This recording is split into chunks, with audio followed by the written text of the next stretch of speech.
할렐루야. 하나님 말씀 출애굽기 1장 8절로부터 14절 말씀까지입니다. 출애굽기 1장 8절에서 14절 말씀까지 한 절씩 교독하시겠습니다.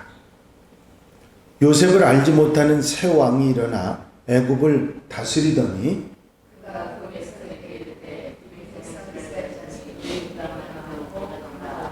자, 우리가 그들에게 대하여 지혜롭게 하자.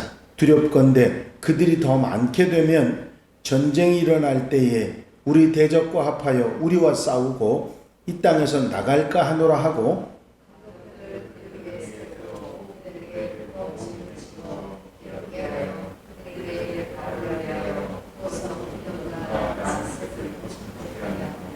그러나 학대를 받을수록 더욱 번성하여 퍼져나가니 애굽 사람이 이스라엘 자손으로 말미암아 근심하여 다 같이 읽으십니다. 어려운 노동으로 그들의 생활을 괴롭게 하니 곧 흙 이기기와 벽돌 굽기와 농사의 여러 가지 일이라 그 시키는 일이 모두 엄하였더라. 아멘. 요셉을 알지 못하는 새 왕이 일어났다 하는 얘기를 모세가 합니다. 요셉을 아는 왕과 요셉을 알지 못하는 왕을 이렇게 구별해서 얘기를 하고 있죠.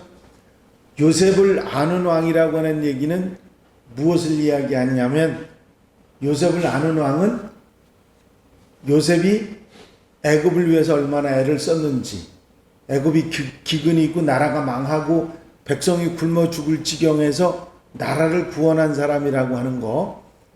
그래서 그 아버지와 식구들을 애굽에 데려왔다는 사실을 아는 왕을 말합니다. 얼마나 큰 은혜를 입었고 또 이스라엘 백성들에게 얼마나 그들을 대접하고 기쁜 마음으로 이스라엘 백성들이 여기 와 있는지를 아는 왕, 그 왕이 요셉을 아는 왕이고요. 여기에 지금 모세가 하는 얘기는 요셉을 알지 못하는 새 왕이 일어났다. 요셉을 알지 못하는 왕이 일어났다. 그 얘기는 뭐냐면, 요셉을 알고 그 은혜를 아는 왕이라면 절대 이렇게 하지 못한다. 이런 못된 짓을 하지 못한다. 그 얘기를 전제로 깔고 있는 것이죠. 이 요셉을 알지 못하고 그 은혜를 알지 못하는 왕이 이런 생각을 하고 이런 짓을 했다. 그런 얘기를 이제 하고 있는 것입니다. 그 요셉을 알지 못하는 왕, 그 왕이 백성에게 이르되 이 백성 이스라엘 자손이 우리보다 많고 강하도다. 이 이스라엘 백성을 구별해 가지고 이야기하는 이 요셉을 알지 못하는 바로 왕에 대한 이야기입니다. 자, 보세요. 이 백성 이스라엘 자손이 우리보다 많고 강하도다. 지금까지 이스라엘 백성들이 애굽에 와서 함께 1년도 2년도 아니고 400년이나 함께 살았는데 딱 구별을 하고 갈라놓습니다. 저 사람들하고 우리하고는 다르다 하고 애굽 백성들에게 다르다는 얘기를 합니다. 이방인으로 생각하고 자신들을 위협할 수 있는 그런 존재들이라고 하는 그런 의식을 백성들에게 심어줍니다. 이스라엘 자손이 우리보다 많고 강하도다. 자, 우리가 그들에 대하여 지혜롭게 하자. 두렵건대 그들이 더 많게 되면 전쟁이 일어날 때에 우리 대적과 합하여 우리와 싸우고 이 땅에서 나갈까 하노라 하고 하는 말이 나옵니다. 아주 교묘한 그런 내용이 이 말 속에 숨어 있습니다. 한술 더 떠가지고 위기의식을 심어줍니다. 이 백성들이 우리가 전쟁을 하면 그 적군에게 붙어가지고 우리를 해롭게 하고 위태롭게 할 거라고 하는 위기의식을 심어주고, 구별해가지고 이 애굽 백성하고는 다른 사람들이라고 하는 것 때문에 이간질까지 하고 경계심을 심어주는 그런 얘기를 하고 있습니다. 그리고서는 우리와 싸우고 이 땅에서 나갈까 하노라. 아니, 이 땅에서 나가는 게 무슨 상관이 있다고 이 땅에서 나가는 거를 이 왕이 걱정했을까요? 그건 뭐냐면 우리에게 이득을 주고 있는데 그 이득 주고 있는 거를 절대로 놓치지 않겠다고 하는 그런 마음이 여기에 숨어 있는 것입니다. 결국 바로 왕의 생각은 어떻게든지 이스라엘 백성들을 부려먹어야 되는데 그 부려먹어야 될 이유와 당위성을 만들어야 되겠다, 그런 생각을 하고 있는 것이죠. 그래서 이렇게 백성들한테 위기심을 심어주고 경계심을 심어주고 저들과 우리는 다른데 저들이 우리를 위협할 수 있으니까 이렇게 해야 된다 하는 당위성을 심은 다음에 이용해 먹어야 되는데 우리에게서 떠나면 안 된다는 생각을 가지면서 감독들을 그 위에 세우고 그들에게 무거운 짐을 지워 괴롭게 하여 무거운 짐을 지고 괴롭게 하여 그들에게 바로를 위하여 국고성 비돔과 라암셋을 건축하게 하니라 그랬습니다. 비돔과 라암셋은 이스라엘 백성들이 가서 살고 있는 고센 땅에 세워진 성인데 그 성을 짓는 데 이스라엘 백성들을 동원해서 노역을 하도록 만들었다 하는 얘기입니다. 그것뿐만이 아니라 흙이기기, 벽돌 굽기, 농사의 여러 가지 일을 감독을 세워가지고 그 일을 하도록, 딴짓을 하지 못하고 하도록 그렇게 만들었다고 하는 이야기입니다. 엄청나게 힘든 일, 노역, 고통스러운 일을 이스라엘 백성들에게 시켰는데 엄하였다라고 하는 말은 뭐죠? 가차 없이, 용서 없이 그렇게 일을 시켰다. 만약에 일을 하지 않았으면 형벌을 주거나 죽이거나 하는 일들을 했을 것입니다. 바로 이런 일들이 벌어지게 된 것이죠. 이스라엘 백성들이 얼마나 힘들고 고통스러웠을까 분명히 짐작하게 하는 그런 이야기입니다. 그런데 모세는 이렇게 전합니다. 이렇게 힘든 노역을 하고 고통을 받고 힘들었는데도 이스라엘 백성들은 더욱 번성해 나갔다고 하는 이야기입니다. 그러나 학대를 받을수록 더욱 번성하여 퍼져나가니 애굽 사람이 이스라엘 자손으로 말미암아 근심하여, 이 얘기가 나옵니다.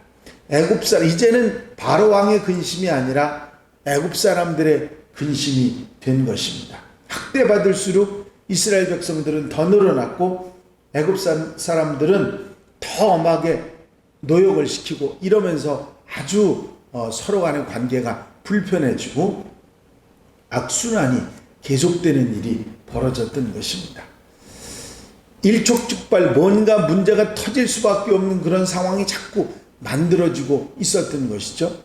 더불어 함께 잘 살았으면 좋았을 텐데 이 요셉을 알지 못하는 애굽 왕 바로가 이제 이런 일을 시작함으로 인해 가지고 결국은 문제가 터지게 되는 것이죠.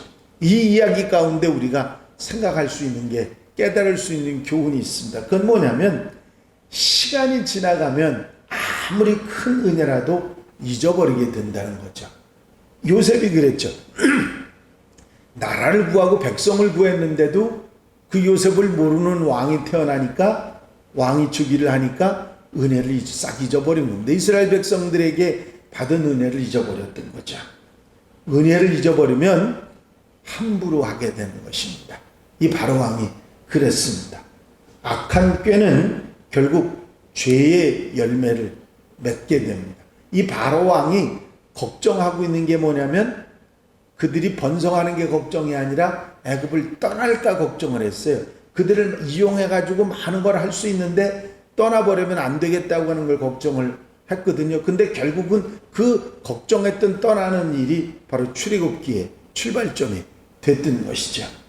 악한 꾀, 이 악한 왕이 악한 생각을 하고 악한 꾀를 가지고 이스라엘 백성들이 떠나지 않게 하려고 애썼지만 결국은 떠날 수밖에 없는 그런 상황이 되고 말았다는 것이죠.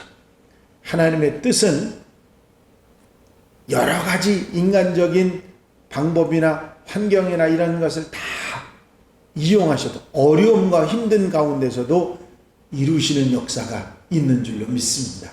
만약에 이스라엘 백성들이 이런 노역을 당하지 않고 괴로움을 당하지 않고 이 바로왕의 이런 시도가 없었고 아이들을 죽이는 이런 일이 없었다 그러면 이스라엘 백성들이 애굽을 떠났을까요? 안 떠났을까요? 안 떠났을 겁니다. 떠나지 않았을 거예요. 가자고 그래도 너나 가. 왜 우리가 가냐고 아마 그랬을 겁니다. 그런데 이스라엘 백성들 60만 전부가 하나같이 마음을 같이해서 떠날 수 있었던 이유는 덧정이 없었던 거죠. 애굽에 대해서. 여긴 남아에 있어 봤다. 고역계 고통에 애들도 죽고 근데 우리가 왜 여기서 사느냐고 그런 마음이 들게 하나님의 섭리는 어려움과 고통을 통해서도 이루어진다 하는 것을 알 수가 있습니다.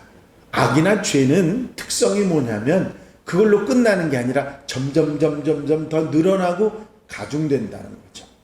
이 바로왕도 처음에는 이렇게 시작합니다만은 이제 조금 뒤에 나오면 애들을 모두 다 죽이라. 그런 일이 차내 아이는 다 죽여야 자손이 번창하지 않을 테니까 그런 일을 시작하는 것을 볼 수 있습니다. 우리는 여기서 절대로 은혜를 잊는 성도가 되어서는 안 된다 하는 교훈을 받게 되고 그리고 악은 모양이라도 버리고 항상 선을 선택해야 하며 어려울 때일수록 하나님의 뜻을 살필 수 있는 지혜 있는 하나님의 백성들이 되어야 될 줄로 믿습니다.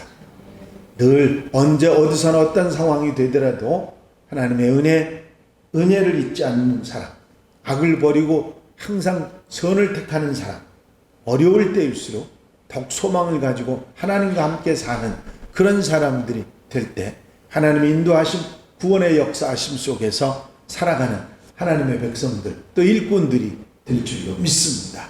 오늘 하루 이 말씀 마음에 담고 아멘 하면서 은혜를 나누고 은혜 속에 사는 복된 하루 되시기를 주의 이름으로 축원합니다.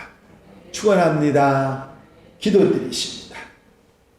사랑과 은혜가 영심 안에서 아버지 하나님, 오늘도 일깨워 주셔서 주님 앞에 기도하며 하루를 아름답게 출발할 수 있도록 인도하신 주의 사랑을 감사를 드립니다. 하나님의 은혜를 잊지 않고 살아가는 저희들이 되게 하옵소서. 애굽 왕 바로가 요셉을 알지 못하는 왕이 일어나 은혜를 잊어버리고 나라가 살고 기근에서 살았던 그 모든 것을 잊어버리고 악하게 행했던 그 모습을 보면서 은혜를 잊지 않고 항상 하나님을 바라보고 선을 향해 살아가는 하나님의 백성들이 되며 아버지 하나님 어려움 가운데서도 하나님을 바라보고 소망하며 살아갈 수 있는 하나님의 뜻이 이루어짐을 믿고 살아가는 하나님의 백성들 되게 하옵소서. 이 한 나라의 삶을 온전히 주님께 맡겨드립니다. 인도하시고 이끌어 역사해 주셔서 아름답고 복된 삶이 되게 하옵소서. 우리의 기도를 들어 응답해 주실 줄로 믿사옵고 예수 그리스도의 이름으로 기도하옵나이다. 아멘. 주님 가르치신 기도 드리십니다. 하늘에 계신 우리 아버지시여, 이름이 거룩히 여김을 받으시오며 나라의 마옵시며 뜻이 하늘에서 이루어진 것 같이 땅에서도 이루어지이다. 오늘날 우리에게 일용할 양식을 주옵시고 우리가 우리에게 죄 지은 자를 사하여 준 것 같이 우리 죄를 사하여 주옵시고 우리를 시험에 들지 말게 하옵시며 다만 악에서 구하옵소서. 나라와 권세와 영광이 아버지께 영원히 쌓옵나이다. 아멘. 이 시간 기도하실 때에 교회 부흥과 발전을 위해서 공통기도 제목들 위해서 중보기도할 분들 위해서 이제 여름 성교학교 위해서 기도해 주시고 자유롭게 기도하시기 바랍니다.